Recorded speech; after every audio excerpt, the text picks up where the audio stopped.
মহারাজা কৃষ্ণচন্দ্রের একজন বিধবা পিসি ছিলেন। বুড়ির অগাধ টাকা পয়সা, কিন্তু একেবারে হাড়কেপ্পন। মহারাজ কৃষ্ণচন্দ্র একদিন গোপালকে একান্তে ডেকে বললেন, গোপাল, তুমি আমার পিসির কাছ থেকে যদি বেশ কিছু টাকা হাতিয়ে আনতে পারো তবে বুঝবো তুমি প্রকৃতই চতুর ব্যক্তি। মহারাজা কৃষ্ণচন্দ্রের কথা শুনে গোপাল বললে, এ আর তেমন কঠিন কি কাজ? আমি কয়েকদিনের মধ্যেই আপনার কৃপণ পিসিকে জব্দ করে বেশ কিছু টাকা বাগিয়ে আনতে নিশ্চয়ই পারব।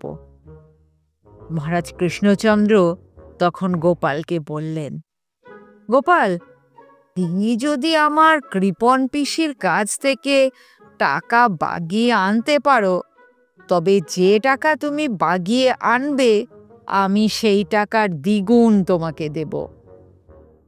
আমি হলপ করে বলতে পারি, আমার পিসির কাছ থেকে তুমি একটা কানা করিও বের করতে পারবে না।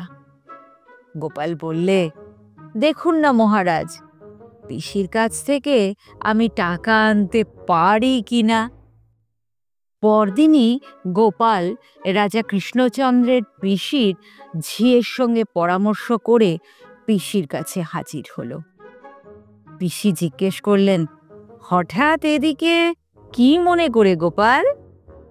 গোপাল মুখ কাচুমাচু করে বললে, পিসিমা, কিছুদিন আগে একজন নাম করা গণক ঠাকুরকে দিয়ে হাত দেখিয়েছিলুম। তিনি বলেছেন আমার আয়ু নাকি আর মাত্র 3 মাস। অনেক দিন থেকেই আমার মনের বাসনা আপনার পাতের প্রসাদ পাই। আপনি যদি আমার এই বাসনা পূর্ণ করেন মরার আগে মনে একটু শান্তি পাই। পিসি যতই কৃপণ হন, একজন মৃত্যুপথযাত্রী যদি পাতের প্রসাদ পেতে চায় তাকে আর বারণ করেন কি করে? তাই তিনি গোপালকে বললেন, আহা বালাই ষাট, এই কি তোমার মরবার বয়স? তা তুমি যখন আমার পেশাদ পাবার জন্য মনে মনে এতই বাসনা করেছ, তখন আগামীকাল আমার এখানে প্রসাদ খেও। তবে জানো তো বাবা, আমি বিধবা, নিরামিষ খাই। তোমার কি আমিষ খাওয়া মুখে নিরামিষ তরিতরকারি রুচবে? গোপাল বললে, খুব রুচবে পিসিমা। পিসি বললেন, বেশ বেশ, তবে কালই এসো, কেমন? গোপাল মাথা নেড়ে বললে, আচ্ছা। পরদিন গোপাল দুপুরবেলায় কিছু কুচো চিংড়ি ভাজা ট্যাকে গুজে নিয়ে রাজা কৃষ্ণচন্দ্রের পিসিমার মহলে হাজির হলে। গোপাল তার এঁটো পাতেই খেতে বসবে বলে বুড়ি পিসি পাতে বেশ কিছু ভাত, লাউ ঘন্ট, শাক ভাজা, বেগুন ভাজা, আলু ভাজা এবং অন্যান্য তরিতরকারি রেখে দিয়েছিলেন। গোপাল পিসির এঁটো পাতেই খেতে বসল। পিসি বললেন, গোপাল, তোমার আর যা যা দরকার লাগে চেয়ে নিও, লজ্জা করে খেয়ে না যেন, বুঝলে? গোপাল মাথা নাড়ল, আচ্ছা পিসিমা। গোপাল খেতে খেতে এক ফাঁকে লাউ ঘন্টের সঙ্গে কুচো চিংড়ি ভাজা মিশিয়ে দিল।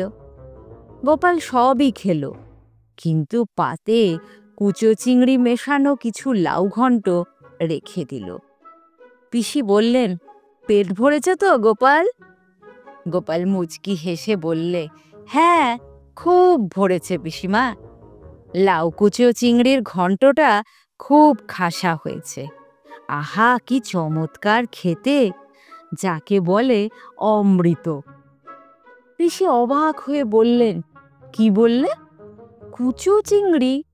দূর পাগল, ওটা যে নিরামিষ লাউ ঘন্ট, ওর মধ্যে আবার কুচো চিংড়ি তুমি কোথায় পেলে?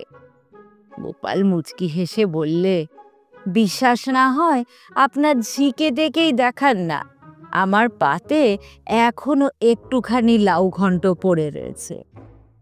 ঝি এসে দেখল, দেখে বললে, হ্যাঁ তাই তো, কুচো চিংড়ি তো বটে। পিসি তখন মুখ কাচুমাচু করে বললেন, যাক বাবা, বুড়ো মানুষ, কোথায় কি ভুল করে ফেলেছি, এ কথা যেন আর পাঁচকান করো না।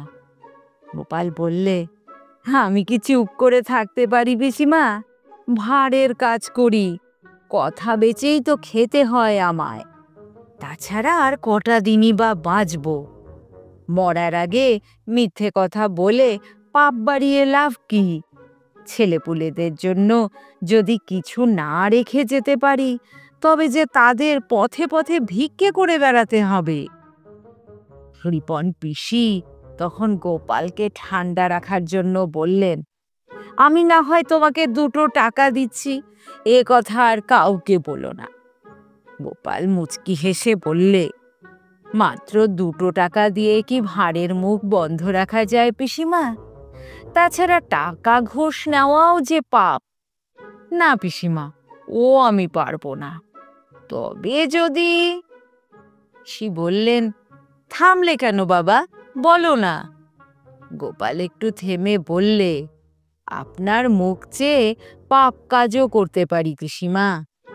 তবে বাপু 1000 খানেক টাকা লাগবে, তার কমে হবেই না।